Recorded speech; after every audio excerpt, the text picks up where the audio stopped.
from the chairperson of the Departmental Committee on Health on the following. 1. A comprehensive report on the non-medical use of tramadol and benzodiazepine in Garissa, Wajir, and Mandera counties. The regulatory measures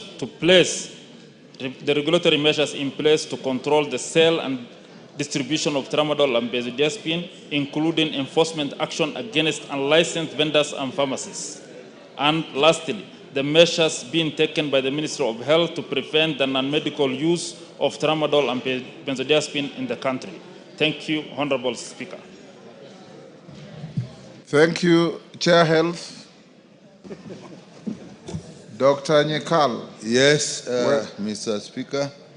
Mr. Speaker, we should be able to give a response on this in 2 weeks. 2 weeks, thank you. Responses to statements. Tongoyo. Is Jared Okello in the house? Jared Okello, you can deal with that tomorrow. Next, Omboko Milemba's request. Yes, Tongoyo. Honorable Speaker, in regards to the statement being sought by Honorable Jared Okello, I think it is more than just Okello's statement. Yes. You remember that before Jared Okello did raise us the statement, the committee had already written to the IG and IPOA, given the gravity of the matter in regards to the death of the late Albert Ojwang. So I would rather need your guidance, Honorable Speaker, because I think that question is of interest to Kenyans, interest to the House. It is not just merely Jared Okello's statement. I agree with you, but in fairness to the person who brought the issue to the floor, tomorrow is not too far. I think it's good to be fair to your colleagues also. However, Mwenje advised Jared Okello that his statement will be responded to tomorrow afternoon. Omboko Milemba's request, education. Who is responding? Omongina, go ahead. Thank you, Honorable Speaker. A response to a statement by Honorable Milemba, MP, on TSC's delay in disbursement of funds for teachers' medical scheme. Honorable Speaker, the Teachers Service Commission, TSC, is a constitutional commission established under Article 237 of the Constitution with a mandate to manage teachers in the public service. This mandate encompasses the teachers' registration, recruitment, assignment, promotion, disciplinary control, and the overall well-being of teachers. In fulfilling its mandate, in line with the government's commitment to achieving universal health care coverage, the Commission has established a teachers' medical scheme aimed at providing comprehensive health insurance to all teachers employed by the Commission, along with their immediate dependents.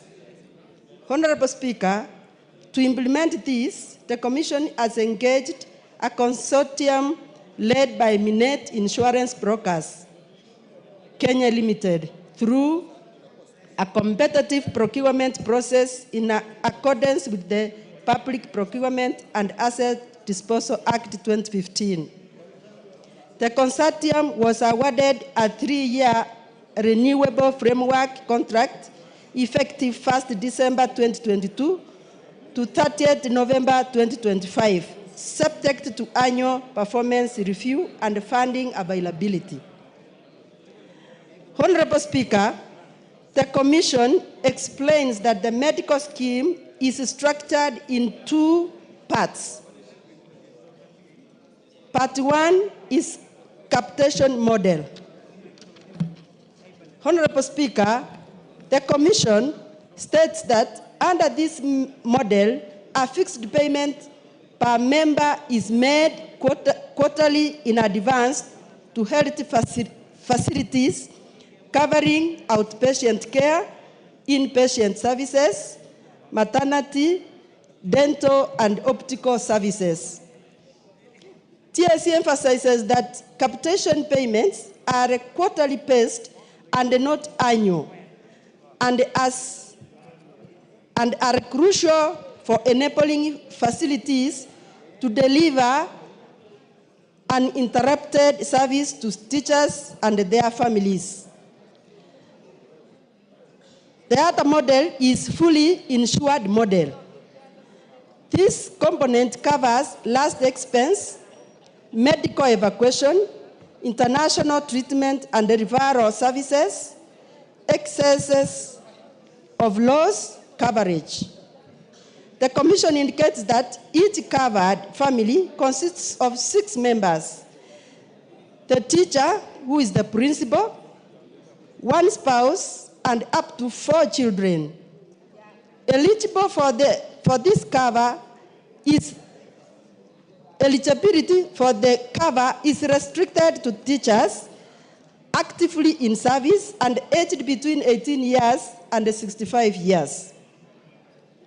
Honorable Speaker, on response to the delays in the disbursement of funds, this question on why delays has been experienced in disbursing funds for the scheme, the Commission clarifies that no monthly deductions are made from teachers. So their salaries are not cut, but the scheme instead, the entire scheme limits the funds through the exchequer, and it's based on allocation approved by the National Assembly. The Commission reported that in that it had successfully limited all payments due for the first and second policy years, ending 30th November 2024. However, the delay in disbursing funds for the first quarter of the third policy year, 1st December 2024 to 28 February 2025, was due to the late exchequer release. TSC assured the committee that one supplementary budget 2 was approved by Parliament and the funds disbursed by the National Treasury, the outstanding amounts would be settled immediately to ensure continuity of the scheme. Honorable Speaker, on the alleged 18 billion debt to hospitals, the Commission clarifies that hospitals are not contracted directly by TSC, but rather by the insurance consortium led by Minet. Therefore, payments to service providers are the responsibility of the consortium. TSC stated that as of the date of reporting, it had fully settled premiums for the second policy year and was awaiting funding to settle the pending 6 billion for the third policy year. Honorable Speaker, on measures to prevent... Too long. Can you paraphrase? We have many other statements. How much more to go? This is almost the last one, Honorable Speaker. Go ahead. The Commission indicates that it has always ensured that the implementation of the teachers' medical scheme is successful, though on a few occasions it has experienced challenges mainly associated with the disbursement of funds due to budgetary delays. Honorable Speaker, I beg to respond. If you are satisfied, you don't need to ask anything. Oh, Honorable Speaker, thank you. There are gaps and therefore I'm not satisfied. One, the respondent took a long time speaking on the mandate of the TSC, but you are directed accordingly. Honorable Speaker, The truth of the matter as it is now is that the so-said monies that are owed to the hospitals have not been paid. In the statement, Speaker, if I can be protected, a little bit too much of loud Order, members, consultation. reduce your consultations. Thank you. The so-said money that was supposed to be paid to the hospitals, the TSC says that it is the responsibility of the consortium led by Iron Minet to pay. But earlier on in their own statement read here, it says that there has been delay in sending of the money from Treasury. So passing the buck to the consortium, yet it's stating very well that the monies need to come of the exchequer, is a way of just running away from the responsibility of the Teacher Service Commission, because the teachers signed that deal with the Teacher Service Commission and not the consortium. The consortium is only known to the Teacher Service Commission, but the teachers know Teacher Service Commission. Honorable Speaker, the second gap is that the TSC acknowledges that they have not paid the last quarter beginning December and going all the way to February. And they are saying that we wait for the supplementary too. Yes, I want to ask parliamentarians, here we are, that you are all affected by this medical cover for teachers. Because from where you come, we have teachers and they are suffering today. Currently, as it obtains, Honorable Speaker, the hospitals have stopped giving medical cover to the teachers. Honorable Milemba, you are making a speech. Seek clarification. I've raised two clarifications. Yes. Thank you, as directed on why you are passing the buck to the consortium. Yet the main respondent, the main person who should actually deal with the monies is the Teacher Service Commission. As it obtains today, Honorable Speaker, the hospitals stopped giving the services to the teachers. And above all, Honorable Speaker, the teachers lost their medical cover. So it is not something that is free.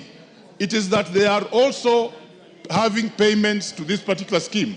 And therefore, can the officer clarify why this money cannot be given to the consortium, given that the teachers themselves surrendered their medical cover, which was formerly medical allowance, which was formerly on their pay slips. Thank you, Honorable Speaker. Omongina, order, members, your consultations are too loud. Honorable Speaker, the question was why TSC has not dispersed, has delayed in dispersing. And TSC has tried, of course, to explain, but I will also, with the committee, seek for more clarification from the Commission, whether they are the ones who are supposed to disperse the money from the Commission to the service providers. They will have to give us that clarification. Omongina, the reason you are here to respond is to have those facts that you are trying to seek from your principals. Yes. What I had already clarified was that for sure when the exchequer is released to TSC, they also limit the money to the consortium. Yeah, Baba. But as at the time the question was asked, the exchequer had not given money to TSC. But as from the last 2 years, because the contract was 3 years, it has been paid fully. It was only the first and second quarter which they had not limited. Thank you, Speaker. Thank you. Yes, Milemba. 1 minute, Honorable Speaker. So, can we get a clarification on why the money cannot be paid on time, yet the teachers surrendered their medical allowance? They used to earn it as salary. And then they surrendered it to go to the pool to provide the medical cover. Thank you. Dorothy, hold on, Omongina. Yes, Dorothy. Thank you, Speaker. I just want Speaker to weigh on this matter.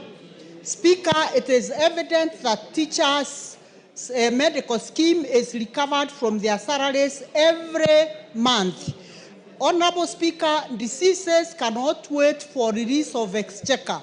And Honorable Speaker, because teachers pay their money every 8 months, what measures is Teacher Service Commission doing so that they ensure that the service providers are paid on time so that our teachers and their dependents access medical cover seamlessly? Thank you, Honorable Speaker.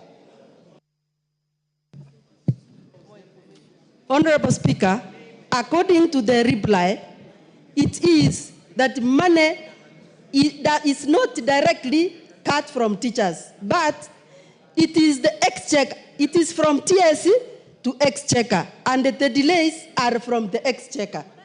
So it is this house. Order, this exchequer to TSC or TSC to exchequer? It is from exchequer to TSC. It is them who releases the exchequer to TSC. So it is already, it has delayed. So all of us, we should ask why our teachers are getting into this situation because of the delays from the exchequer.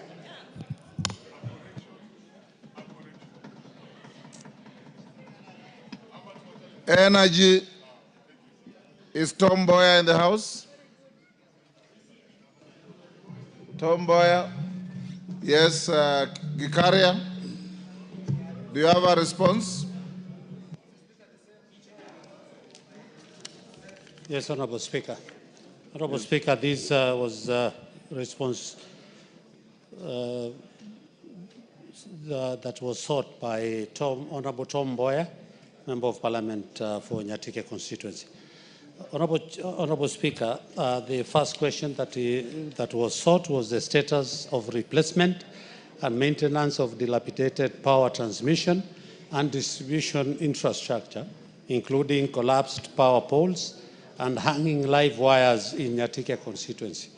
Honorable Speaker, KPLC carries out continuous maintenance on the medium and low voltage network and inspections of power network with most recently being done in the months of March and April.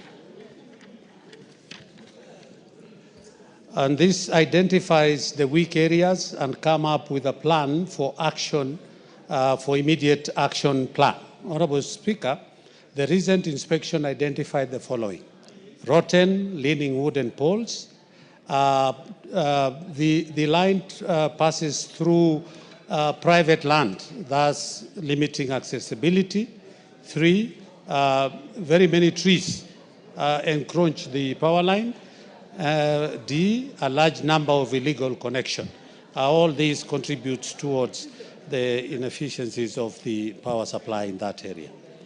KPLC has initiated a rapid response initiative which is projected for June and July. A, immediate replacement of the faulty transformers.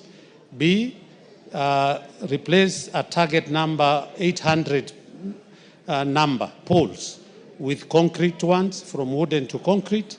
C, fully maintain the existing 300 transformers. D, safety campaigns, which was done through Remi FM on the 7th May 2025, and a physical baraza on the 22nd May 2025. Second question, Honorable Speaker, was a report on the causes of frequent and prolonged power outages in Nyatike constituency. Honorable Speaker, Nyatike constituency is served by Gogo 33 kV feeder line. Honorable Speaker, the rapid growth in the new project from REREC and Government of Kenya last mile connectivity has seen a span of 350 kilometers of the transmission line with over 40 branch spurs. Honorable Speaker, we have 310 transformers which serve 5,961 customers, and of course the numbers is growing. Honorable Speaker, Kengen Gogo Falls Power Station is the one that serves Nyatike area. Honorable Speaker, Also, third-party interference on power lines, vandalism, illegal connections, and tree cutting by members of the public has also contributed towards that. Lastly, Honourable Speaker, is the conducive wind corridor. There are so many trees and the place is flat, and so, Honourable Speaker, the wind causes trees to fall, thus affecting the transmission line. The midterm initiatives, Honourable Speaker, is that Ketraco Masaba 132/33 substation in Migori is in the final stages of completion, and B, a dedicated feeder tee-off at Stella to Gogo generation is ongoing and is expected to be completed by December 2025. Question number 3, Honourable Speaker, are the measures that the ministry has put in place to compensate Mr. William Onyango, including reimbursements for medical expenses and consequent loss suffered by the family of Mr. Onyango, requesting also to indicate specific timelines. On the case of William Onyango, Honourable Speaker, the accident happened on the 22nd April 2025, and the claim was launched at KPLC 12th May 2025 and reported to KPLC insurance services provider the next day, that is 13th May 2025. KPLC has served with court summons on 26th May 2025, and the same reported to KPLC insurance service providers. The insurance investigator has commenced the investigation with a view to conclude the matter after all legal formalities are provided. Lastly, Honourable Speaker, the last question is a report on the number of victims or deaths that have occurred due to faulty power infrastructure since 2017. Honourable Speaker, the number of April reportable incidences for 2017 to date are 16, out of which 9 cases were fatal in nature, 5 cases were non-fatal, 1 case involving livestock, and 1 case being a non-injury incident where a pole fell near a shop.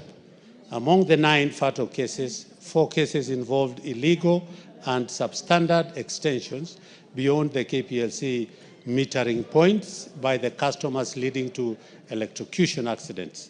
The remaining 5 cases were due to compromised ground clearance of the power infrastructure. Honourable Speaker, out of the 16, 6 cases are in court, have claims in different stages of investigation, 2 cases have been settled, and 8 cases do not have any claims. Thank you, Honourable Speaker. Tom, you are satisfied with that? Thank you, Honourable Speaker. The response is fairly good. The only area of concern is the speed. How Kenya Power is responding to replace the faulty lines. And this one also reported at Masaba. The one they are saying will improve the power in Nyatike. If done in time, I think it will save my business people in the constituency. But on the injured in May, I would wish to report that he finally died, and he was buried last week. The kind of power we are receiving in our constituency is not power which can enhance investment or business in that area. It's something which can have a blackout for over 1 week, and no serious businessman can invest his money in Nyatike constituency when it comes to power outages. But for the report which has been given, Honourable Speaker, it's fairly good, and I appreciate it. Thank you. Thank you. Let it lie there. Beatrice Adagala. Beatrice Adagala, not in the House, stayed to Wednesday afternoon tomorrow. Mark Mwenje in the House. Yes, Chair Health. Dr. Nyikal. Yeah. Thank you, Mr. Speaker. Mr. Speaker, in response to request for a statement by one Mark Mwenje regarding the shortage of polio, and BCG vaccines. This is the response from the ministry, Mr. Speaker. One, the immediate measures the ministry is taking to address the current shortage of polio and BCG vaccines in the country, including specific timelines. Mr. Speaker, the ministry is fully aware that the disruption in vaccine availability is causing a greater anxiety in the country. To address the current shortage, the Ministry of Health has implemented the following immediate measures. One, emergency procurement support. The government has, through the Ministry of Health, made an emergency disbursement of Kenya shillings 1 billion to support the procurement of essential vaccines, namely BCG, oral polio, tetanus, diphtheria, through UNICEF. These quantities are sufficient to sustain the country's routine immunization program for a period of 3 months. Two, Mr. Speaker, on the arrival of the vaccines on 4th of June for polio and 11th of June for BCG, distribution timelines were worked out and the distributions have been done, and throughout the regions, the vaccines were dispatched to 9 regional depots on 12th of June 2025, and these regions are Kisumu, Kakamega, Nakuru, Eldoret, Garissa, Meru, Nyeri, Nairobi, and Mombasa. In line with the devolved health system, the ministry, in coordination with the Council of Governors, issued communication to all counties requesting their respective departments to collect the vaccines from the depots and facilitated onward distribution. Mr. Speaker, the distribution is as follows. Eldoret, BCG 264,000 doses, polio 264,000 doses, and tetanus 147. Garissa, BCG 114,000, OPV 114,000, diphtheria 63. Kakamega 216,000 for BCG, 216 for polio, and 118,000 for diphtheria. Kisumu Regional Store 270,000, BCG 270,000, polio, and 150,000 tetanus diphtheria.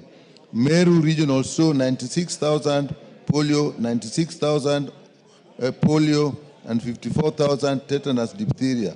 Mombasa 192,000, BCG, and polio 192,000, and diphtheria 105,000. Mr. Speaker, Nakuru 192,000, 192,000, 105 for BCG, polio, and tetanus. Nyeri 78,000, 78,000, 45,000 for BCG, polio, and tetanus. Total was 1,944,000 for for BCG, 1,944,000 for polio, and 1,075,000 for tetanus. Mr. Speaker, there's a balance to be dispatched, indicating, Mr. Speaker, that actually for the period indicated, we'll actually have adequate BCG. Now, the logistics for quick distribution, as you have said earlier, across the country is working with the Council of Governors through the county governments. Mr. Speaker, the other important thing about this is the long term. And Mr. Speaker, there's a bit of history to this. Kenya, since the year 2001, has been a valued beneficiary of support from Gavi. So, Speaker, what that means is we actually get support from Gavi to the tune of US dollars 950 million in funding to strengthen our national immunization program. Under Gavi's co-funding financing framework, the government of Kenya is required to make an annual financial contribution towards vaccine procurement. This agreement is based on a shared responsibility model and continues and continued compliance is essential for Kenya to remain eligible for this support. For the current financial year, the total amount required by the Ministry of Health to meet the country's vaccine procurement needs is 4.2 billion as indicated below. Kenya shillings 2 billion for procurement of traditional vaccines, 1.62 billion for Gavi co-financing, which is due on June 2025, and 585 million for the replacement of vaccine independence initiative through UNICEF. So, Mr. Speaker, from this, we actually, as of now, we have adequate vaccines. Now, but we have a shortfall. So, Mr. Speaker, to address the outstanding shortfall, the ministry secured an additional 930 million Kenya shillings for supplementary budget 3, earmarked specifically to cover the 620 million balance pending. Mr. Speaker, basically we have to put some money for Gavi to support us, and that money, 930 million, has actually been made available. The Ministry of Health continues to actively engage the National Treasury to ensure timely release of these funds and full compliance with our financial obligations under the co-financing agreement. These efforts are particularly focused on meeting the June 2025 deadline to avoid any further disruption.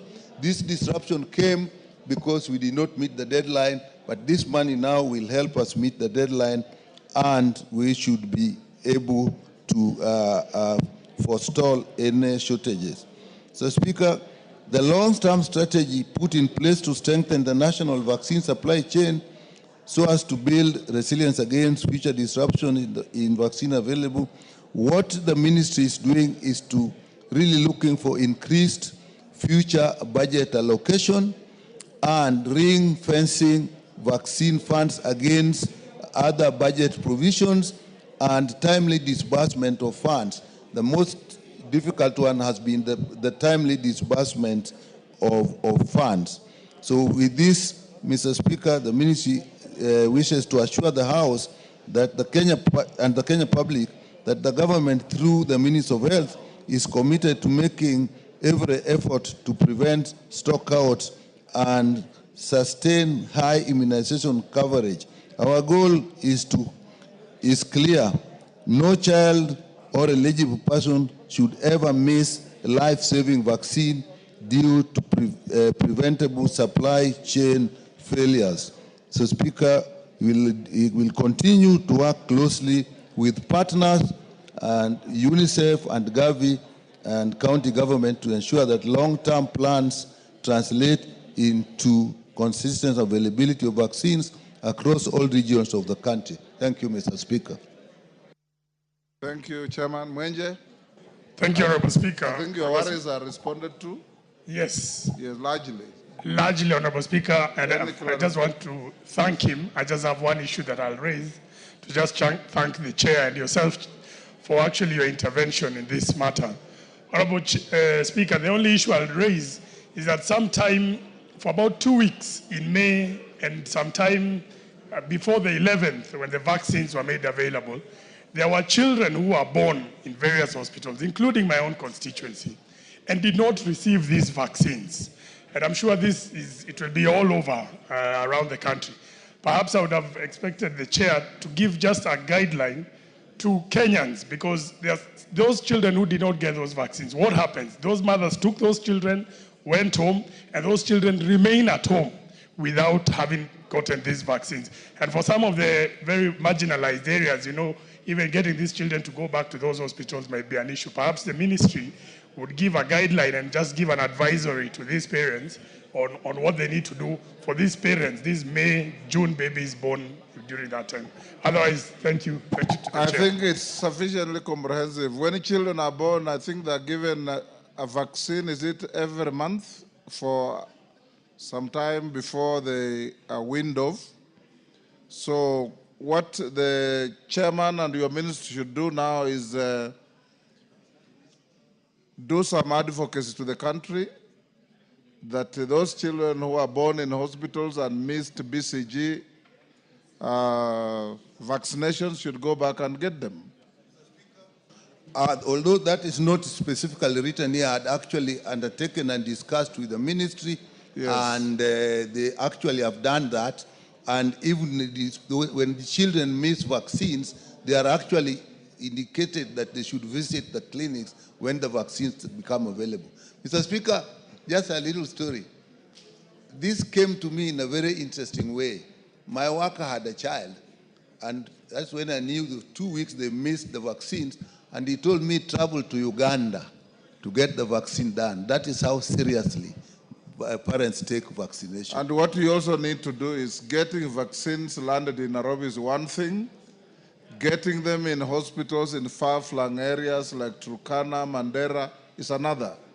So ensure that each hospital gets their rightful share of the vaccines to administer to young children born in our country. Thank you. Even that has been done through the distribution channels. Thank Next, you, Murugara, to respond to Umulkhair Harun. Are you ready? No. I have not received any response, but I will make an inquiry so that we are able to respond to it. It doesn't take longer than it should. Speak loud, I can't hear you. Thank you, Mr. Speaker. I've not received the response. In fact, I wasn't notified. But I will make inquiries so that we do it as soon as we can, because maybe it has delayed. Okay, Umulkhair. Thank you, Mr. Speaker. You are listed to get a response. The chair says he's not aware. Now that he is, we'll slot you for Thursday afternoon. Okay. Get the response, Honorable Murugara. Is Beatrice Adagala in the house now? Yes, Gikaria, you have a response to Canaan? Yes, I have, Honorable Speaker. Go ahead. Thank you, Honorable Speaker. Honorable Speaker, we received, the committee received a request, and they requested the ministry, Cabinet Secretary, Ministry of Energy and Petroleum, on the response.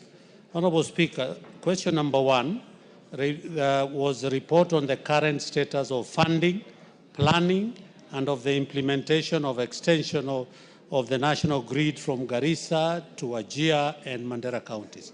Honorable Speaker, the Ministry of Energy has planned to ensure all counties are connected by 2035. This is posted in the Least Coast Power Development Plan and the Ketraco Transmission Master Plan. Honorable Speaker, Table 1 summarizes the planned projects in Garissa, Mandera, and Wajir County, and I hope the Honorable Canaan has, I don't want to repeat, Honorable Speaker. The feasibility study and feasibility study for Garissa-Wajir transmission line has been done, and the ministry in the process of sourcing funds. The supply of power to Mandera is to be effected by either new 220 kV line from Wajir, approximately 250 kilometer of transmission line of 220 kV line, or a new interconnector from Ethiopia's grid. Ketraco is in the process of analyzing the options. Support requests have been submitted to development partners to assist with financing the pre-feasibility and feasibility studies.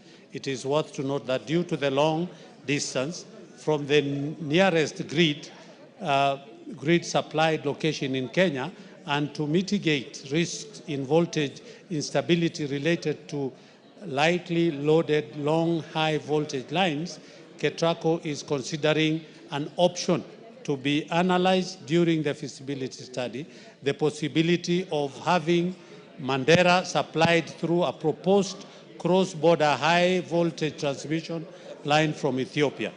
Deliberations have been initiated with Ethiopia Transmission Company on the possibility of connectivity.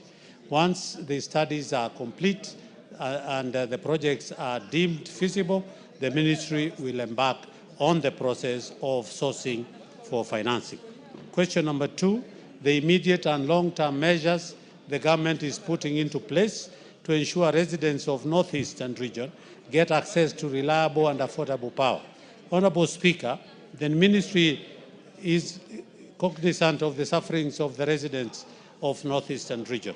The overall target of the ministry is to connect every Kenyan to the national grid.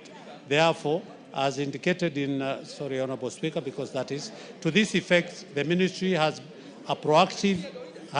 proactive in offering alternative solutions through distributed sources like solar home systems, mini-grids. Honorable Speaker, there is table 2 and 3, which have shows the off-grid solutions to the 3 areas that is under the solar PV mini-grids and the diesel stations. Honorable Speaker, to actualize these plans, the ministry needs more funding, as most of the projects are pending under implementation stage. For example, the financial year 24-25, RELEC was allocated 400 million for operational activities, while budgeted maintenance cost was Kenya shillings 300 million. However, the maintenance cost budget was reduced by 60%. Thus, hence the actual budget availed for maintenance was only 120 million shillings.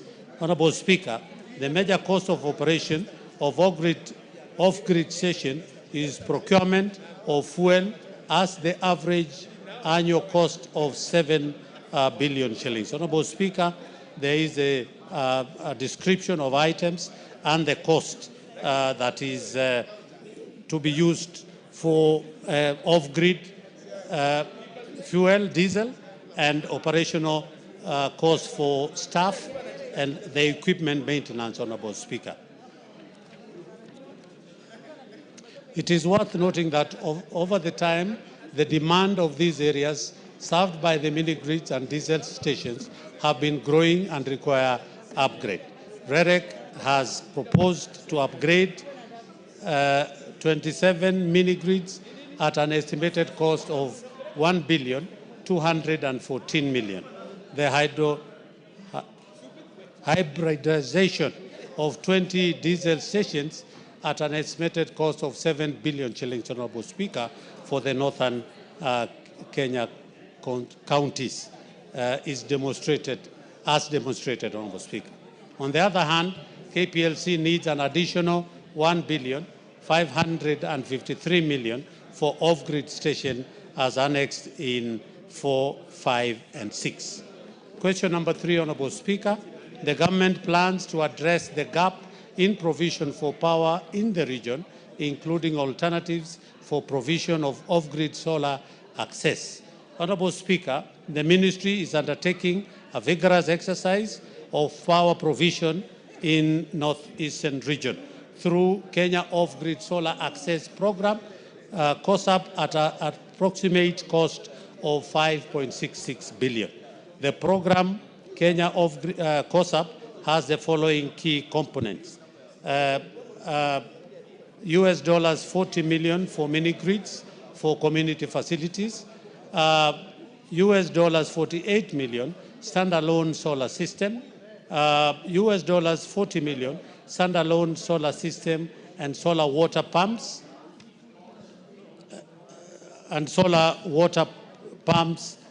for community facilities. Under COSAP, Honorable Speaker. Vicaria, how long to go? Paraphrase. I'm done, just about. Honorable Speaker, under COSAP, mini-grid and standalone solar facilities, Mandera has been allocated $15.1 million shillings, approximately 2 billion Kenya shillings. Wajir has an allocation of 20 million, approximately 2.5 billion.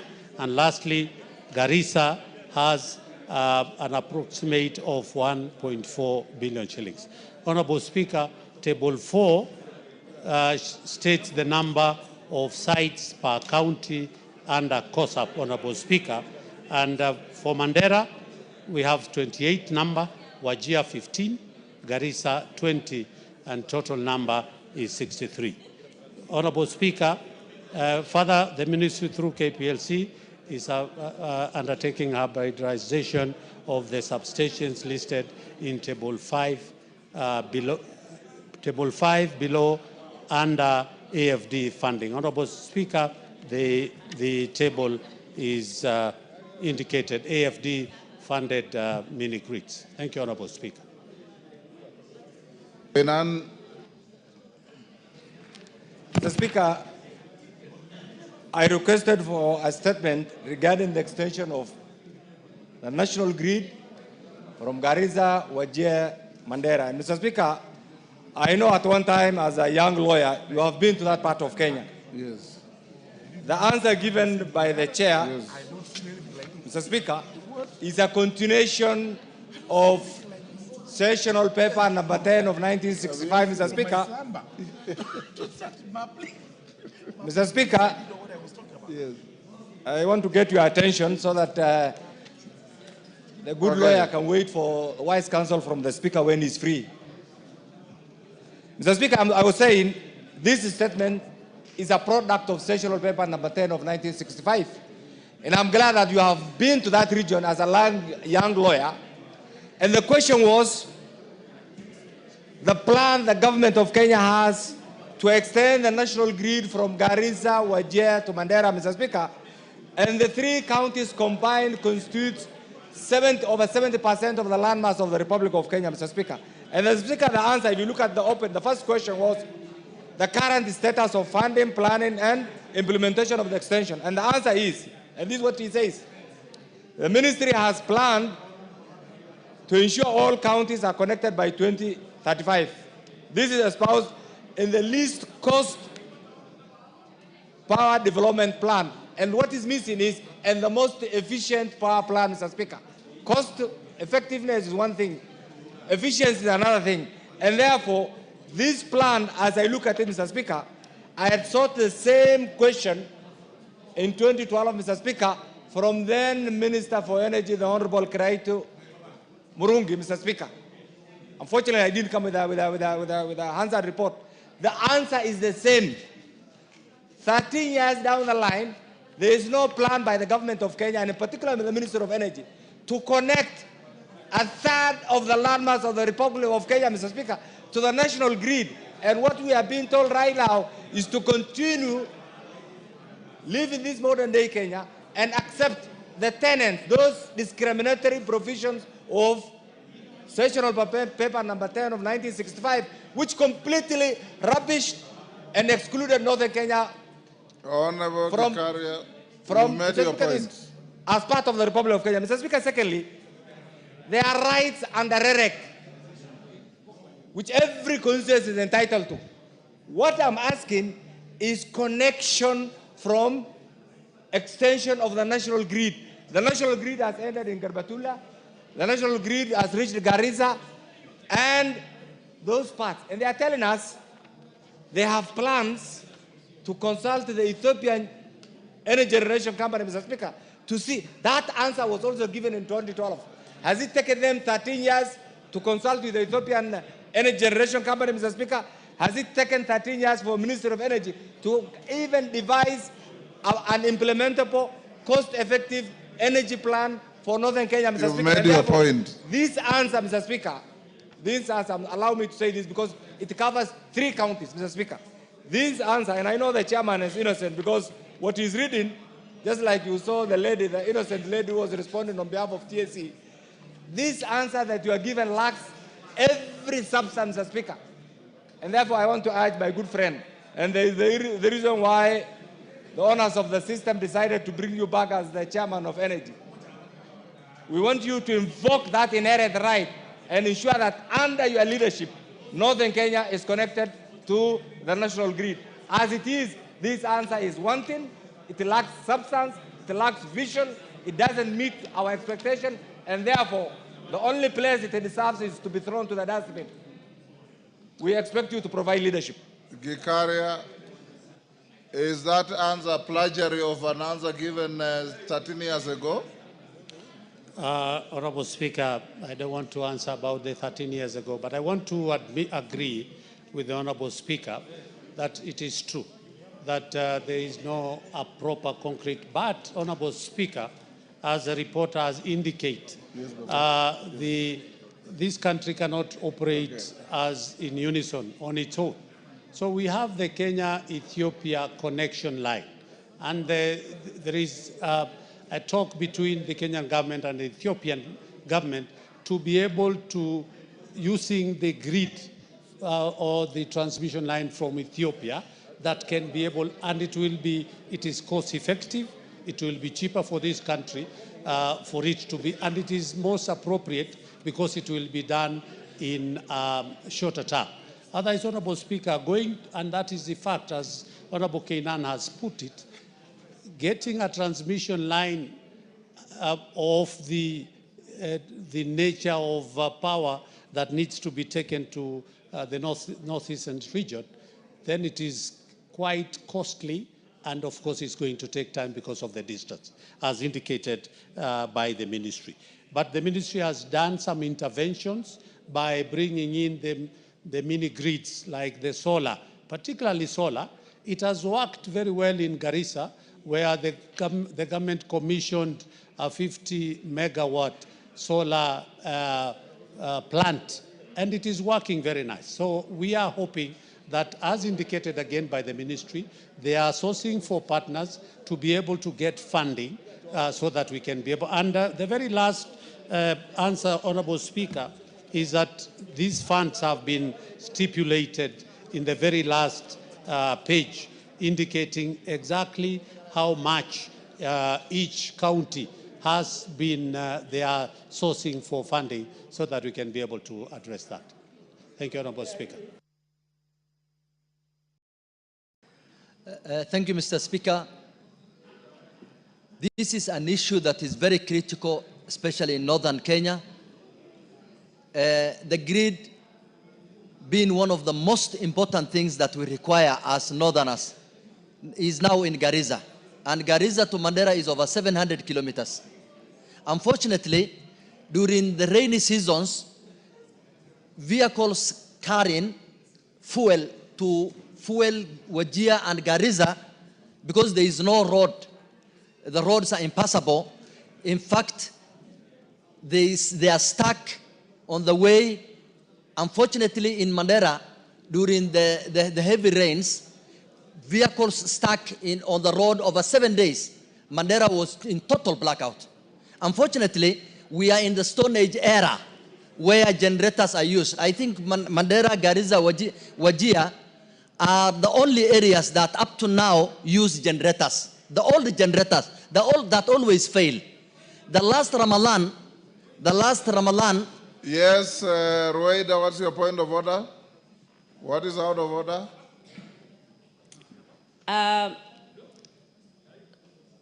Ni Lamu pia iko natumia majenereta kiunga na faza. Wasiseme northeastern peke yake. So it is not the only place. Wajue Lamu pia tunatumia kiunga generator, kwa hivyo walikuwa nadanganya. Kwa hivyo arekebishe Lamu kiunga na faza. Tunatumia majenereta. Hao wenzetu wa northeastern wakati wa namba wanatuingiza sisi Lamu, lakini wakati wa mapato wani wao peke yao. Wanatusahau sisi Lamu. Thank you. Hao wakijitetea wanatusahau sisi Lamu. Thank you, Mr. Speaker. In fact, Lamu is included in northeastern most of the times. Most of the times. In fact, in the developmental parts, it is included. Even in security side, it's always included in northeastern. So if I mention northeastern, seek your clarification. I have corrected that. Lamu being part of northeastern, although it's part of coast, it's also part of northeastern. So my colleague, I'm sorry for that. So Mr. Speaker, it was very unfortunate that the last Ramadan, my people in Mandera fasted in the dark. It was very unfortunate that throughout the 30 days of Ramadan, we were in total blackout. Reason, all the generators failed. There is no reason as to why the Kenya government... Point made. Kikaria, when in terms of timelines, do you hope our compatriots in the northern parts of Kenya can test the national grid? Thank you, Honorable Speaker. And Lamu. Yes, and Lamu. Honorable, for example, in Lamu, Honorable Speaker, there was a planned project where we were to use an underground cable through the sea to take the off-grid power to Lamu, but again, because of funding, Honorable Speaker. Let me say, with the ambitious program of the country by the current administration, we intend to have mini-grid in the northeastern region. If it goes beyond maybe 3 years, 4 years, we'll be having the grid in the northeastern region. Thank you, Honorable Speaker. Honorable members, allow me to acknowledge in the Speaker's Gallery, Migwani Boys Secondary School, Mwingi West. I thought we had acknowledged that, but I'm told it's a second batch. Bahati PCEA girls from Bahati, Nakuru. And in the public gallery, Kirarwa Secondary School from Kinangop, Nyandarua. And Kiva Secondary School from Masinga, Machakos. On my behalf and on behalf of the House, we welcome the students, their teachers, and those accompanying them to the House. Chematia, I have already given direction. Chematia? No. Thank you, Mr. Speaker. We've spent 20 minutes on that statement. Request for statement. Order Gikaria, cross over and see the questioner and satisfy him. Chematia? Thank you, Mr. Speaker. This is a request for statement regarding the unlawful and illegal. Chematia, hold your horses. 1 minute, Kainan. Every region or every community has certain expectations from every regime. We as Northerners, we have 3 critical expectations from the current regime. One has been solved. One was training, recruitment, and posting of teachers. That has been solved by His Excellency the President. 2 more critical issues are remaining. And you may be part of the solution because you are a major stakeholder in the current government. One of which is extension of the national grid from Garissa, Wajir, Mandera. That has yet even to get the attention of the government even at the planning stage. The third one, Mr. Speaker, and I want you to go on record, is the construction of the road from Isiolo, Modogash, Wajir, Mandera, Samatar, all the way. Mr. Speaker, I want to beg you. Just a minute. Mr. Speaker, I want to request you. I know, unless the planners are seized off with this, it is difficult even to get a donor. I want to believe with the chair. There is no time when the resources will be enough. We have been excluded from the national planning by that discriminatory sessional paper called number 10 of 1965. Under your leadership, can you include this in the next budgetary framework so that Northern Kenya is connected to the national grid? And I want to request you, Mr. Speaker, using your administrative, parliamentary, legal skills to assist us also as a stakeholder of the current regime to push this so that once and for all in our lifetime we see connection to the national grid, just like we are waiting for that critical road connection to our region. Thank you, Mr. Point Speaker. made, I'll be your champion for that. Chematia? Order. Chematia? Honorable Speaker, pursuant to the provision of Standing Order 444 Cap 2C, I wish to request for a statement from the Chairperson of the Departmental Committee on Finance and National Planning regarding unlawful occupation of land LR number 209/10 210 IR 66157 belonging to the College of Insurance. Honorable Speaker, in 1992, the Insurance Training and Education Trust, ITET, established the College of Insurance in Nairobi, South Sea, to offer insurance training. In 1995, the ITET acquired a 5-acre piece of land adjacent to the College of Insurance for purposes of future expansion. The land, which is registered as LR number 209, stroke 10210, LR number 66157, under the deed plan number 193902, remained non-property to ITET until 2010, when one Rajab Ahmed Karume claimed to have been issued an allotment letter in 1998 for the same parcel of land. Suspiciously, his allotment letter was obtained 3 years after the ITET's possession, raising question of authenticity of his allotment letter. Honorable Speaker, the Land Act Cap 280 provides for mandatory procedures during evictions from any property.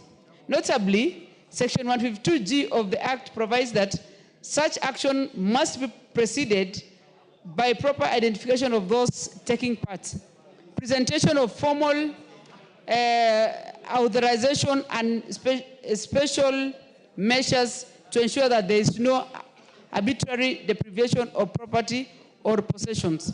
In disregard of the law, on June 6, 2025, goons believed to have been hired by Mr.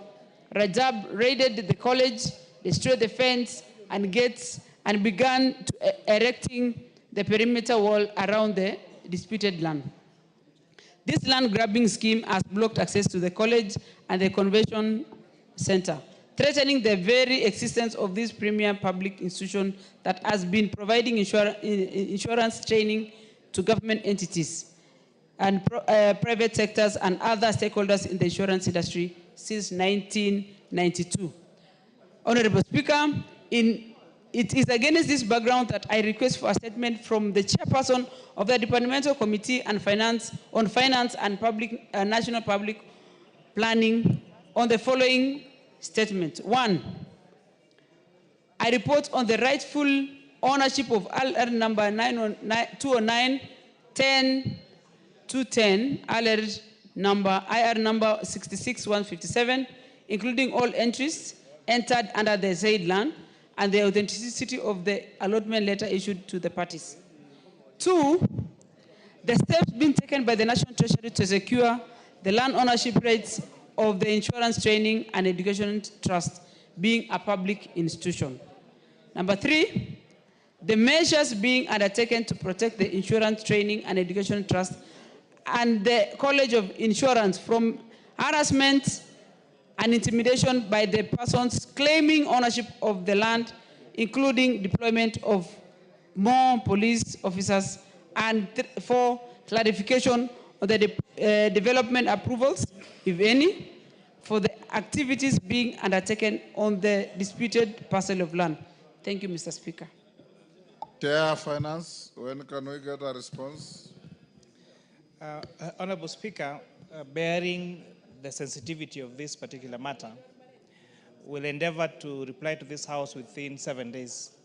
Because, Honorable Speaker, further delay in that will mean that the government would lose a very strategic investment that is made by College of Insurance and that hotel owned by College of Insurance called The Edge. As you may recall, Honorable Speaker, this is why we did public participation on finance being such a great facility to be let to be grabbed by private individuals. 7 days, Honorable Speaker. Okay, do so. Next order. Yes, Owen Bayer, yes, you had requested to. Major Deco, what is it? Thank you, Mr. Speaker. I wanted to raise an issue that was a fundamental issue that was raised by Honorable Kainan on the issue of order. You are out of order. You are out of order. Take your seat. Thank you, Honorable Speaker. I rise on point of order 209-2, Honorable Speaker, on a matter of great importance to the people of Kilifi and generally the people of the coast, Honorable Speaker. It's a matter on water, Honorable Speaker. The people of Kilifi and Mombasa get water downstream in the Baricho Water Works.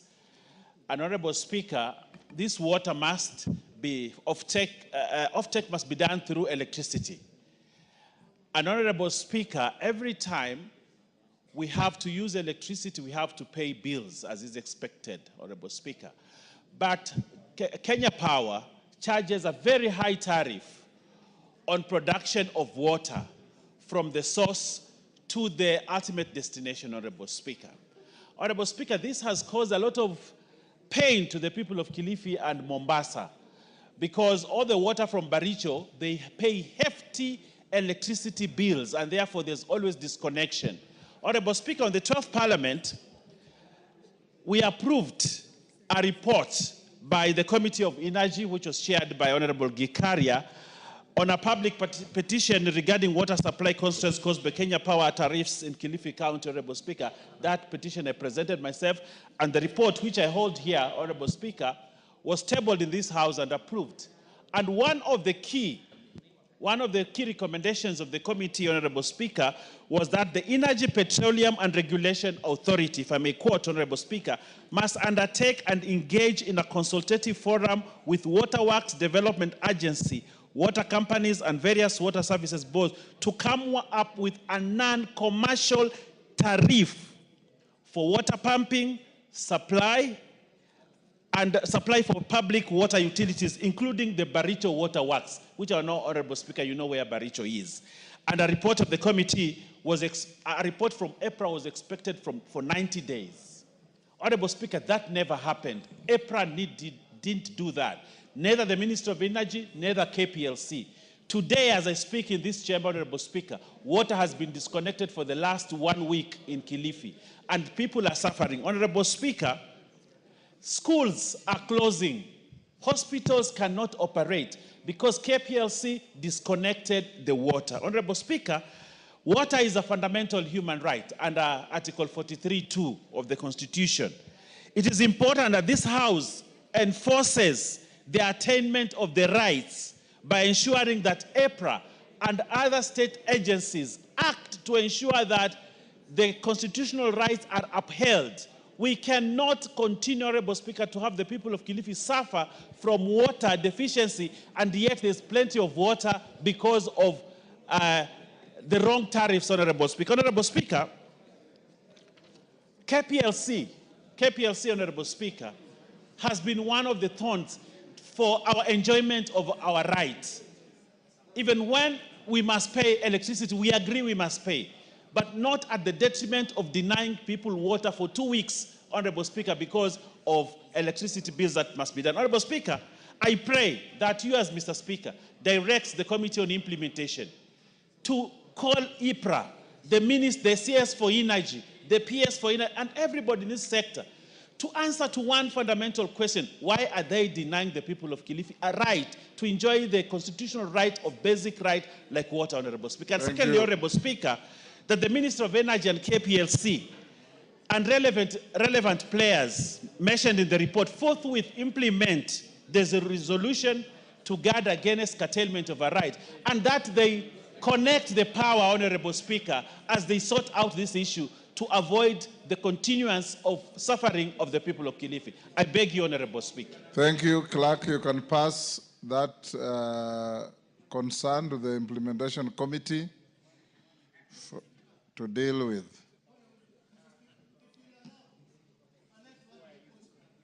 The voice he has raised is loud enough. It doesn't need an addition. Next order. Order number 8, procedural motion, reduction of the publication period of specified bills. Majority Leader. Majority Leader. Yes, what is it? Order number 8. Who is prosecuting that? Honorable Speaker, give me 1 minute so I consult with the leader. He moved away with everything. We don't have anything. This is my paper.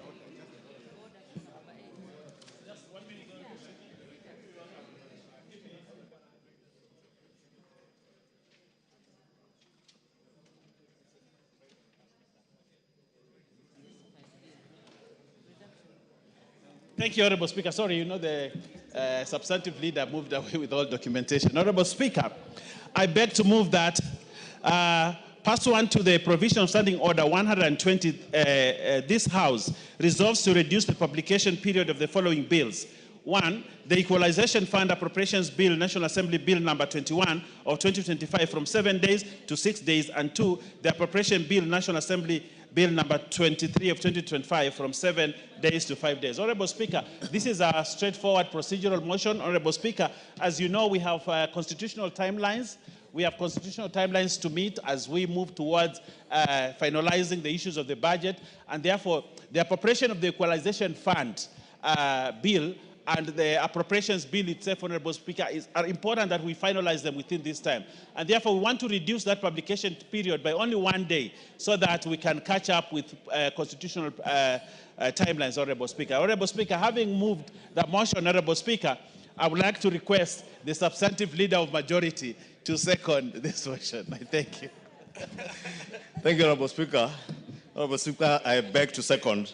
And as my very able deputy has said, reduction of these timelines on these budget-related bills is important for us to be able to conclude this business before the end of the financial year, and bearing in mind, Honorable Speaker, that we are bound to progress on recess. And therefore, beg to second. And being a procedural motion, Honorable Speaker, I would request the honorable members to support and we put the question. Order. Members on their feet, take your seats. Karole Omondi and group. Order. Take your seats.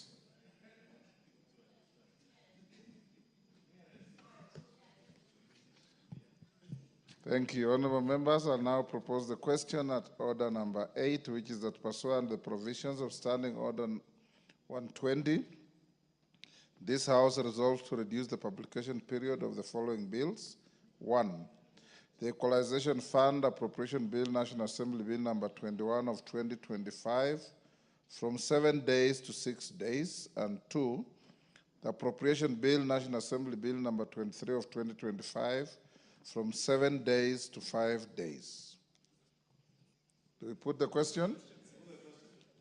I'll now put the question at order number 8, which is that pursuant to the provision of Standing Order 120, this House resolves to reduce the publication period of the following bills. 1, the Equalization Fund Appropriation Bill, National Assembly Bill number 21 of 2025 from 7 days to 6 days. And 2, the Appropriation Bill, National Assembly Bill number 23 of 2025 from 7 days to 5 days. As members of that opinion say aye. Will those of the contrary opinion say nay? The ayes have it. Next. Order number 9, the Equalization Fund Appropriation Bill, National Assembly Bill number 21 of 2025, first reading. A bill for an act of parliament to authorize the issue of a sum of money out of the Equalization Fund and its application towards the service of the year ending 30th June 2026, to appropriate that sum for certain public basic services and for connected purposes. Order number 10, the Appropriation Bill, National Assembly Bill number 23 of 2025, first reading. A bill for an act of parliament to authorize the issuance of a sum of money out of the Consolidated Fund and its application towards the service of the year ending on the 30th June 2026, and to appropriate that sum and a sum voted on account by the National Assembly for certain public services and purposes.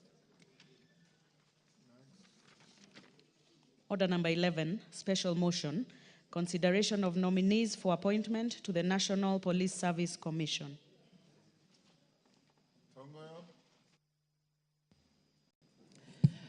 Thank you, Honorable Speaker.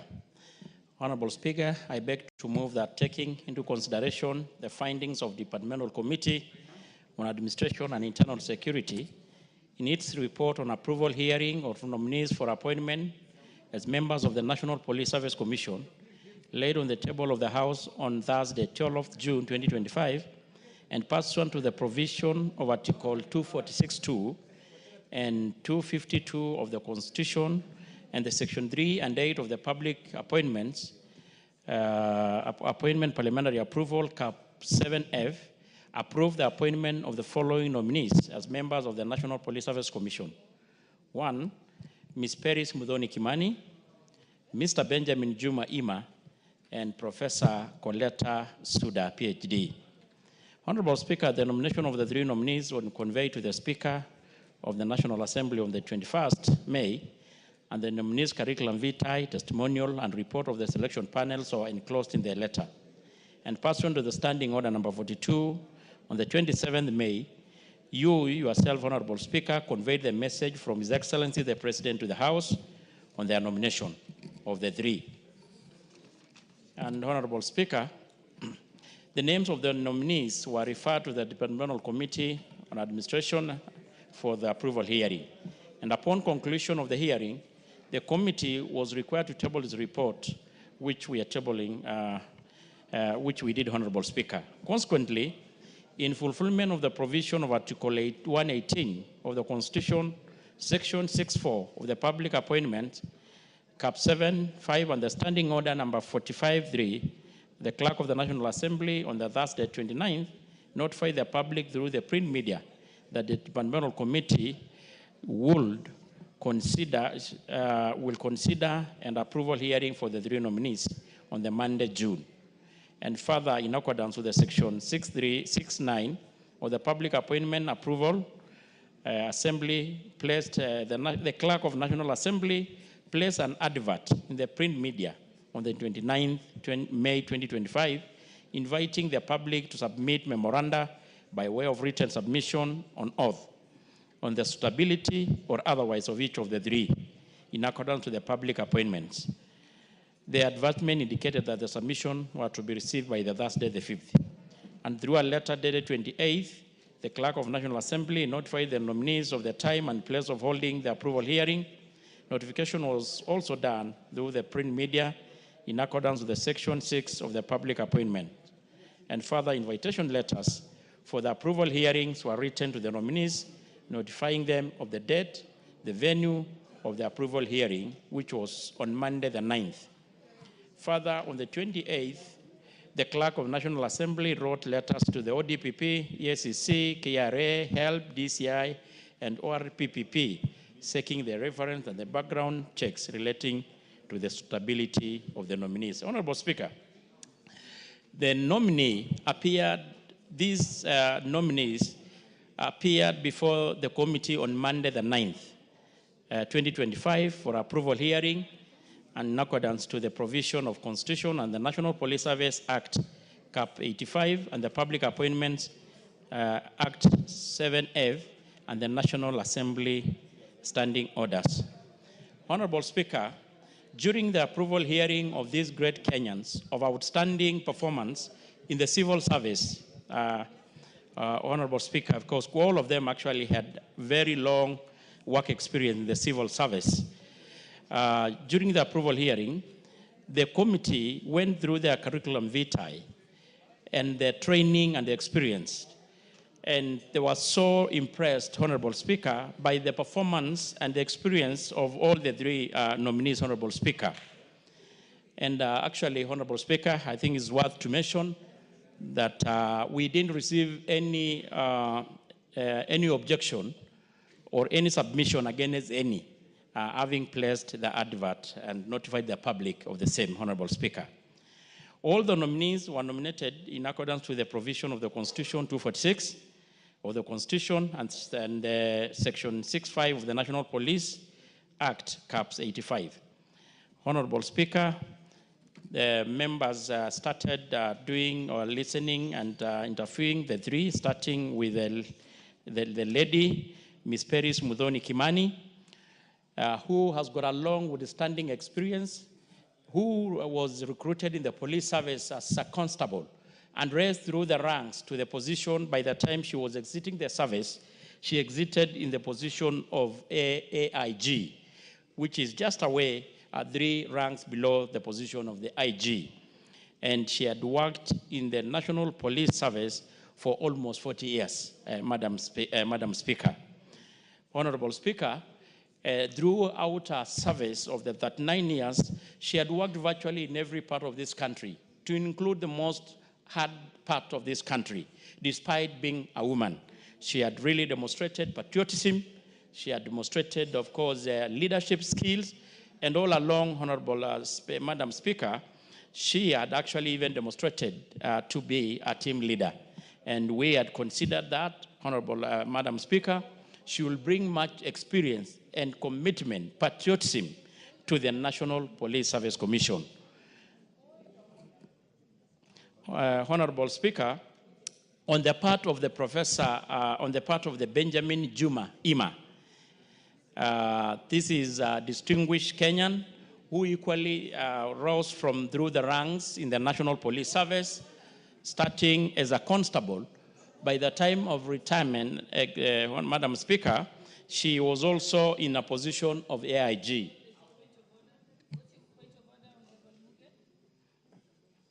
Your point of order. Thank you, Honorable Speaker. Is the member on the floor in order to put or to give a statement regarding the nominee Paris Mudhoni that says she has done a lot for herself and has been able to achieve a lot despite being a woman? Is being a woman a disability, Honorable Speaker? The Honorable member should tell us if it's a disability and if it is supposed to prevent women from being the best that they can be. That is very derogatory, Honorable Speaker.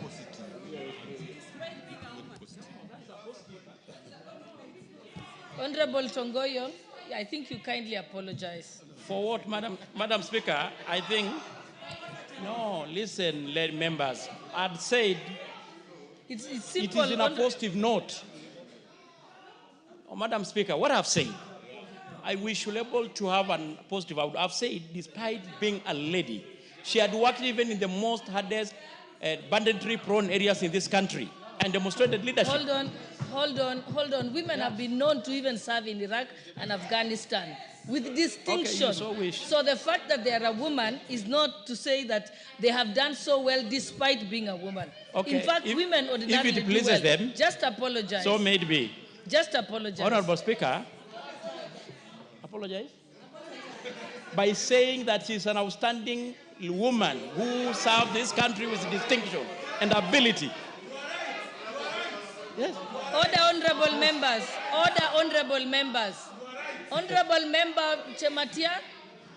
Chematia, you have something to say? Mm-hmm. I want to support what Honorable Cynthia is saying, Madam Speaker. It cannot be despite. What do you mean despite? In this floor, Madam Speaker, I earn same salary with Honorable Tongoyo. It doesn't mean it is because I am despite being a woman, that is why I'm here with him. Member for Kericho.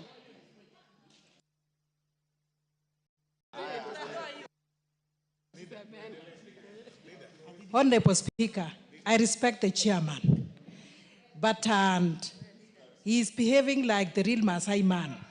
So when he tells us, despite being a woman, is that not discriminatory, Honorable Chair? What is despite? What does that mean? He should apologize and withdraw, Honorable Speaker.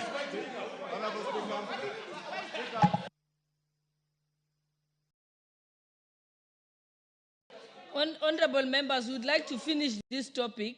So, Honorable Tongoyo, do apologize, or else I'll read for you the dictionary meaning. Okay. If Madam I read Speaker, for you the dictionary meaning, it's a condescending statement. Okay. So apologize. It seems to have been misunderstood. I withdraw the statement and apologize. Right? Good. Honorable Speaker, I think I should be good to proceed. No, let me proceed. Proceed, Honorable Tongoyo. I've said I withdrawn and apologized, and I should be allowed to proceed. Thank you. Yeah, it was all in good faith. Honorable Speaker, members kindly, I deserve, Honorable Speaker, to be heard in silence. Honorable Speaker, on the part of the second nominee, kindly protect me from members here.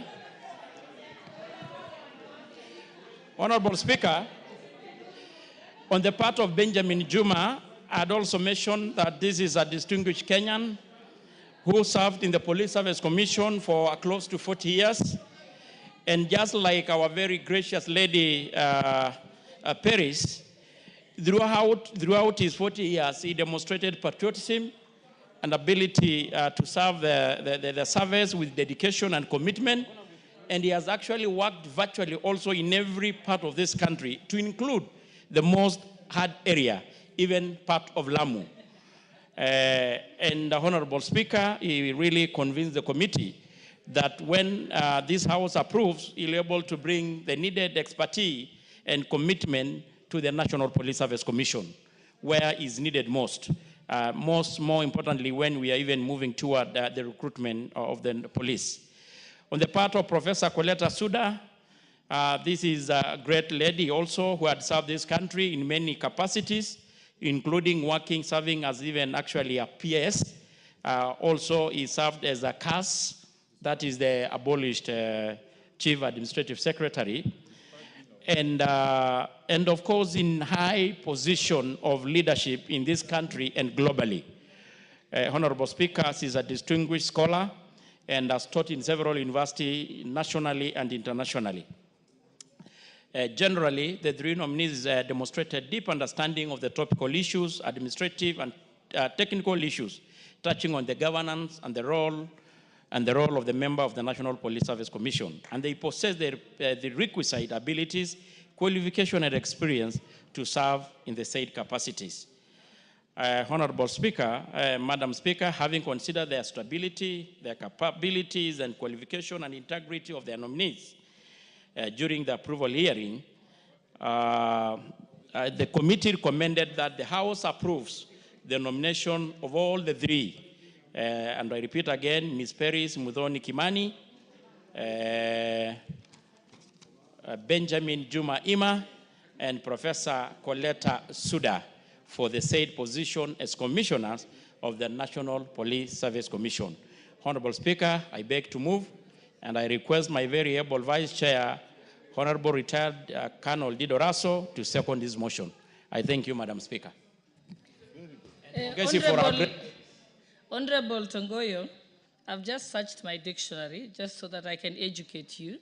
He says, using that phrase, despite being a woman, can indeed be considered problematic and patronizing, and in fact, condescending of women. Why is it potentially derogatory? Being a woman is not an obstacle to serve in any service at all. 2, a woman's service is not unusual or surprising, no matter how tough it is. 3, her gender, it implies that her gender makes her achievement exceptional, not because of the achievement itself, but because she's a woman. A better, more respectful alternative that you should have used is that you don't highlight her gender and limit it to the service to merit, but say in the context and where she has, the things that she has achieved. So I'm sorry, Honorable Tongoya, as a woman, I take great exception. So let us proceed. Who's seconding?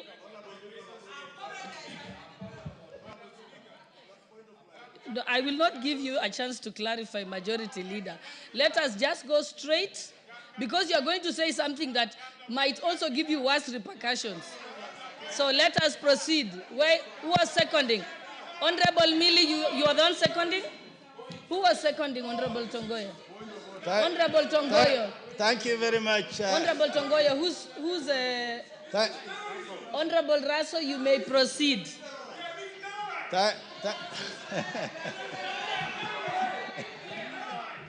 Proceed, Honorable Raso. Thank you very much, Madam Speaker. I think, Madam Speaker, the ladies in the House, they have accepted our apology. Kindly order, honorable members. Honorable members, order. Proceed, Honorable Raso. Thank you very much, Madam Speaker. Madam Speaker, I rise to second this motion that it is important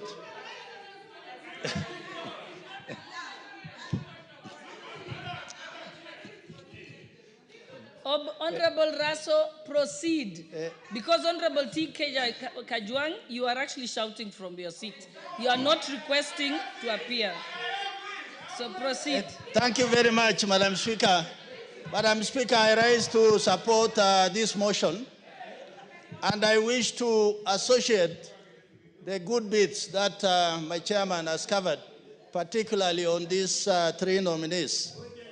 Article 246, Sub-Article 2, Sub-Article A, Sub-Article Roman 2, clearly states that two retired senior police officers, this is Peris Mudhoni Kimani and Benjamin Jumaimai, representing the Kenya Police Service, and the other one representing the Administration Police Service.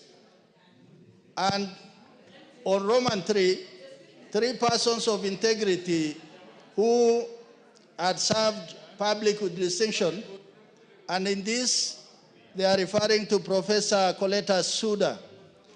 To that extent, this meets the constitutional threshold that is required in terms of appointing the members of National Police Service Commission. Honorable Speaker, the functions of the National Police Service is to recruit, to appoint persons to posts, confirm appointments, promotion, transfers, disciplinary control, and also remove persons.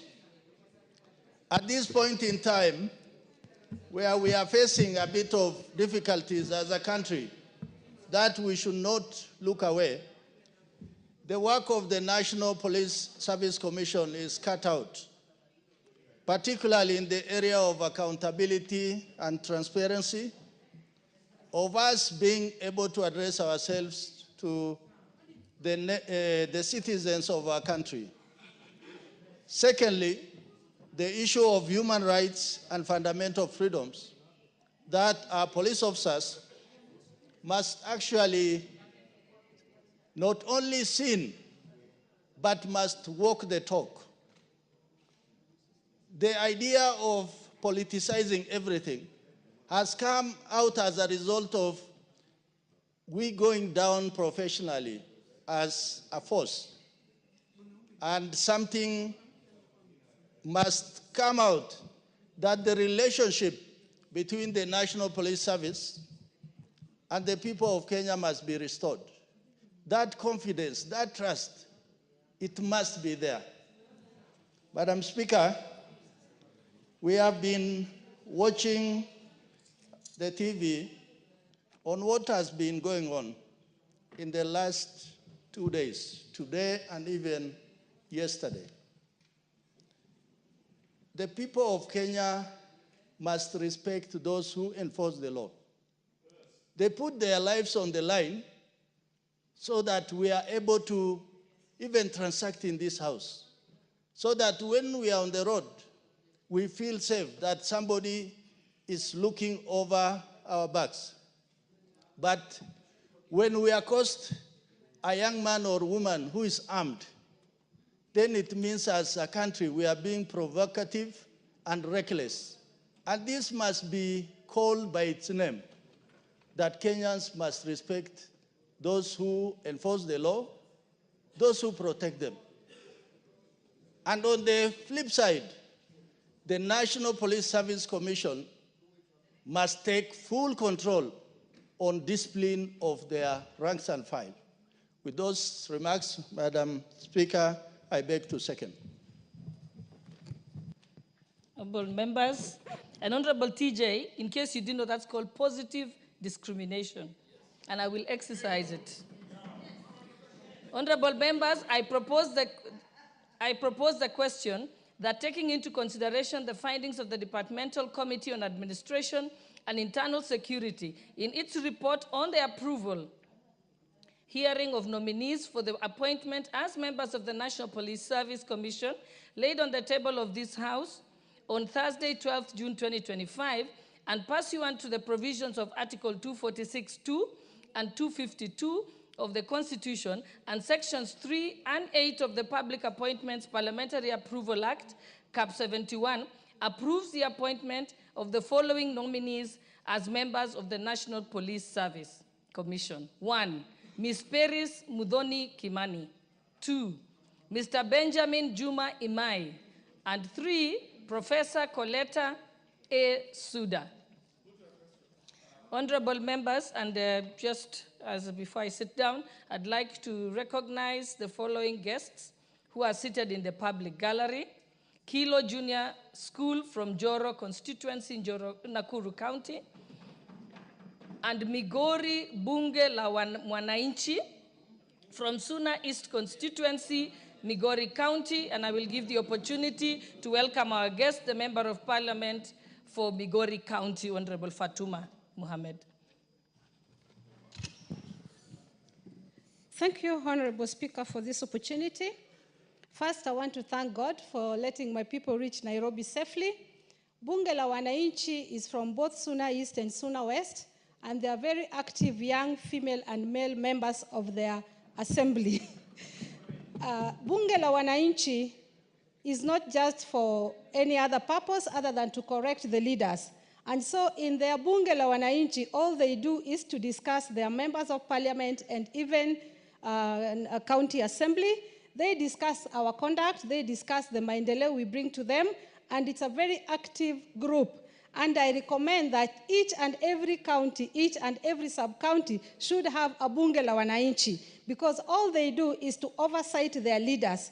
And even the finance bill, they are aware what is in the budget, they are aware what is in the finance bill, and if you happen to go against their wish, which is the wish of the Wananchi, they do correct her. So I welcome you from Migori County, and I thank you for taking your time to attend and see our assembly and see how we conduct our business here. Welcome and safe journey back home.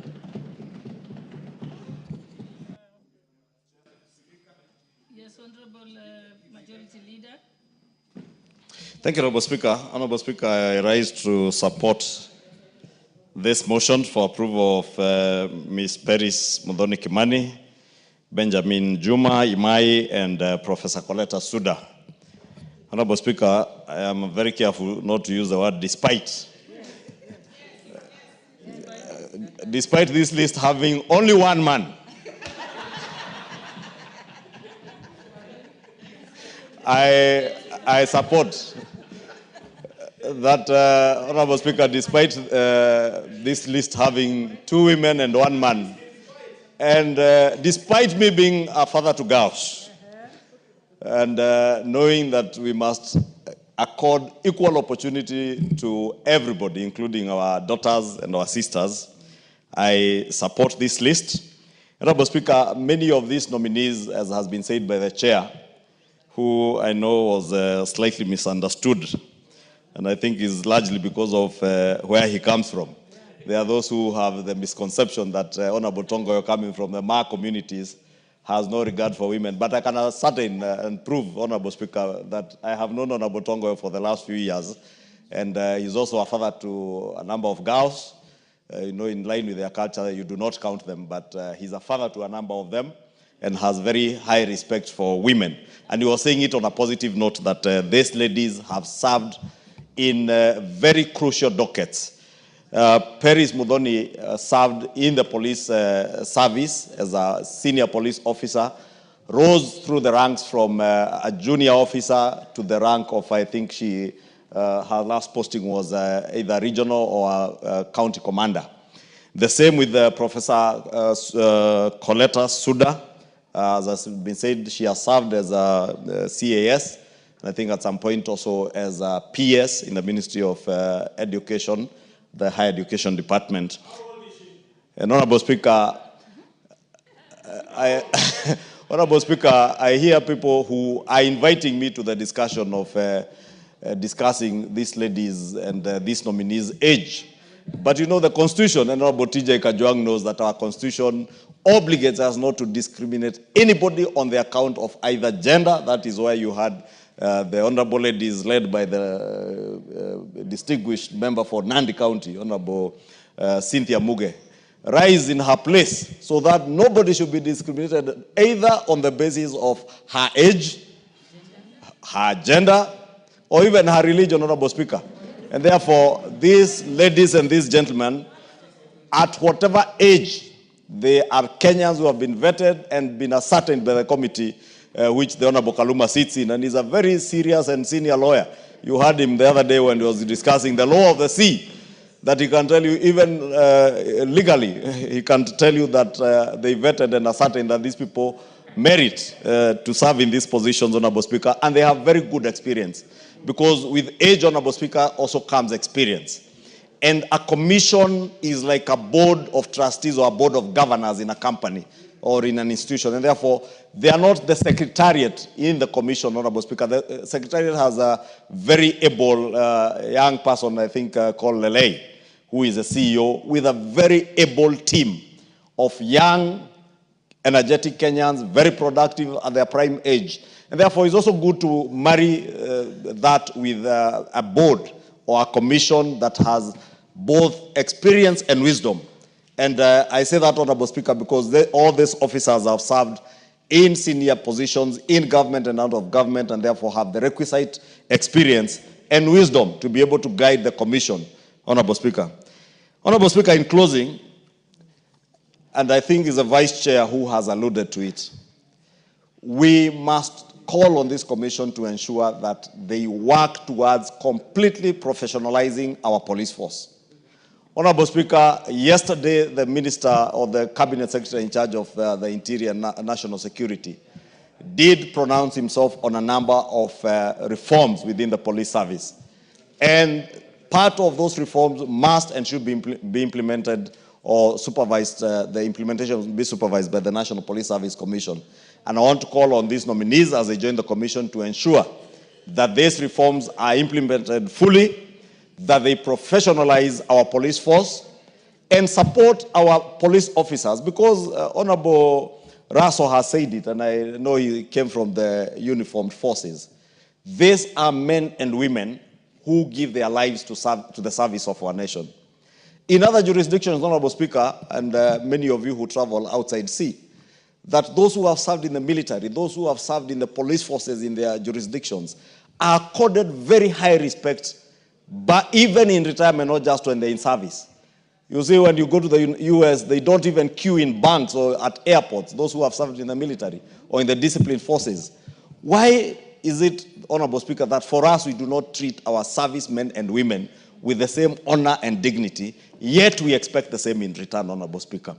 If we expect to be treated with courtesy, with honor and with respect by our uniformed officers, let us also treat them with the respect and honor that comes with the officers that they serve in, Honorable Speaker. These are the officers who are saluted to you, Honorable Speaker, and me and everybody else as we pass them in the streets. Many of us never bother to take our time to even know how they are doing, Honorable Speaker. And they are Kenyans like every other Kenyan, Honorable Speaker. Therefore, allow me also, Honorable Speaker, to take this opportunity. As much as we condemn excessive use of force by any officer, Honorable Speaker, and Honorable Speaker, to state that whatever happens, Honorable Speaker, in a country that has the rule of law at the core of its operations, Honorable Speaker, is something that this House must pay attention to, Honorable Speaker. And Honorable Speaker, even or in spite or despite of the sad happenings of the death of Albert Ojwang, Honorable Speaker, I must commend the police that they have done their work to ensure that those who are responsible are brought to book, Honorable Speaker. Because that is how civilized nations work. That is how civilized democracies work. That you allow investigative agencies to do their work, take action against those who are seen to have been involved in one way or the other in breach of the law, Honorable Speaker. But also in the same light, Honorable Speaker, even as we condemn the excesses of a number of officers, because it is not all officers, Honorable Speaker. It is a few officers. Just like, Honorable Speaker, even in this House, we are not all angels. There are many of us who have our own shortcomings. And therefore, in every institution, Honorable Speaker, even within the police force, there are officers who will have excesses, and the law must be allowed to take its course, Honorable Speaker. But that must never be a justification that if an officer or two have exceeded the expectations of the public, Honorable Speaker, for us as members of the public to take the law into our hands, because that will be courting disaster and chaos in the country. I have seen activists in the streets, Honorable Speaker, touting policemen, an armed police officer, and you are touting them. I saw somebody, Honorable Speaker, the other day in Nakuru, brandishing a machete at an armed police officer, and I must take this opportunity, Honorable Speaker, to commend that officer in Nakuru, who was being taunted with a panga. His life would have been at risk, or the lives of other Kenyans, but he maintained his cool. That is the kind of spirit we want to see, Honorable Speaker. But we must also speak to our people. We must also speak to the public that let us also treat our policemen and women with respect, with honor, and with the dignity that they deserve. Honorable Speaker, it is said, Honorable Speaker, that if you want to know the cost of education, try ignorance. If you want to know the cost of chaos, Honorable Speaker, allow, Honorable Speaker, everybody to roam the streets and do what they want and withdraw the police from those streets any day. Whether they are people picketing, whether they are demonstrators, whether they are mobilized looters, like we have seen, Honorable Speaker, in the recent past, what we are seeing being described as demonstrations are organized groups of goons, Honorable Speaker. Organized groups of goons. And you know, shamelessly, I had a leader purport that even the cars that were burnt last week were nowhere in the register of vehicles at NTSA. And I want to dare the former deputy president. It is okay to go and incite people on vernacular radio, but you must have the decency to adduce evidence of every allegation and claim that you make. Otherwise, you continue to exhibit the sort of ignorance that you served within office, even when you're out of office, Honorable Speaker. Kenyans witnessed those cars being burnt down. It only took me 5 minutes, Honorable Speaker, to be able to check. Just zoom in, look at the number plates, check for those number plates at NTSA, and you'll be able to see that these are cars, one of them belongs to a security company, Honorable Speaker. You saw the officers who are in the escort car. Those officers, mind you, Honorable Speaker, are allowed to use brutal force to protect what they are escorting. Because most of them, it's cash in transit. They do not know who are these who are stopping them in the streets when they are transiting with cash. But those officers, Honorable Speaker, if you saw the video clips, they fired in the air to scare the people who are blocking the van that had the valuables that they were transporting, and they were able to sail through. Unfortunately, the one that had unarmed officers, Honorable Speaker, ended up being torched. I'm saying this, Honorable Speaker, to appeal to members of the public. Let us not taunt our officers. Let us not throw our hands at them. Because I've seen people just brandishing their hands at officers, Honorable Speaker, and some restrain themselves. It's not every day you come across an officer who will be able to restrain themselves. Therefore, conduct ourselves, Honorable Speaker, in a dignified way. When we want to picket, when we want to protest, Honorable Speaker, we do it in a way that we are also not provoking these officers, that we are not provoking those who are running businesses in our towns, Honorable Speaker, because also this chaos comes with a huge cost to business people, especially those in the CBD who've had to lose their property last year, and as you can see, Honorable Speaker, this year. And Honorable Speaker, may I dare say, as I said here last week, you will find many of the people causing chaos and mobilizing chaos, Honorable Speaker, are not in pursuit of justice. Some have not even had the decency and the courtesy to even say pole to Mzee Ojwang and his family, the family of the young man from Homa Bay who is deceased. But they will want to use his name for politics, Honorable Speaker, and mobilize all manner of things, shenanigans that they want to, Honorable Speaker. Therefore, let me, Honorable Speaker, in conclusion, just say I support these names. As I said, despite there being only one man, Honorable Speaker, these are very able officers who will serve this commission, Honorable Speaker. And very important business to transact. I'd like to close this business to transact, I'd like to close this motion so that we can move to the next business. But I think it would not be right for me, especially as a woman leader, not to correct the Hansard, which was, your report. So I think I propose that you change to say that Mrs. Peris Muthoni Kimani has served with distinction in the police forces, including in hardship areas. That's a nicer way. Or, if you must mention her gender, then I prefer if you said it this way: as one of the few women in the police force at the time, Mrs. Peris Muthoni Kimani served in the police force, including in hardship areas, demonstrating her resilience and commitment. Thank you.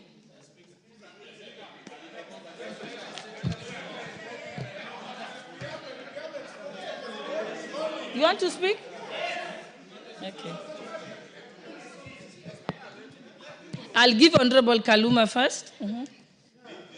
I thank you, Honorable Speaker. Honorable Speaker, I know all the nominees.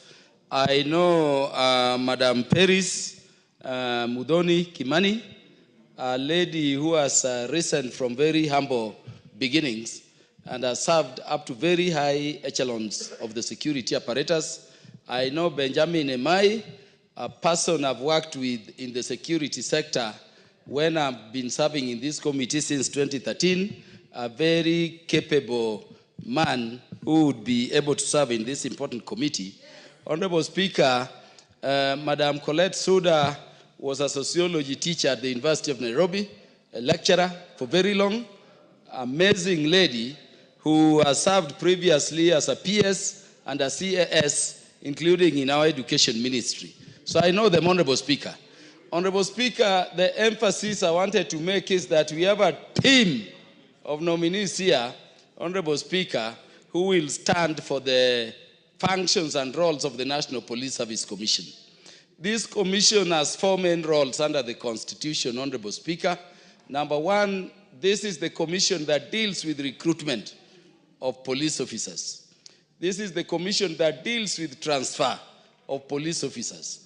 This is the commission that deals with promotion of police officers. People may not know, but this is the commission that deals with disciplinary control over processes of discipline of a police officer. So seeing their orientation and where they come from, Peris from the Kenya Police, Benjamin Imai from Administration Police, and of course Colette Suda from the public, and having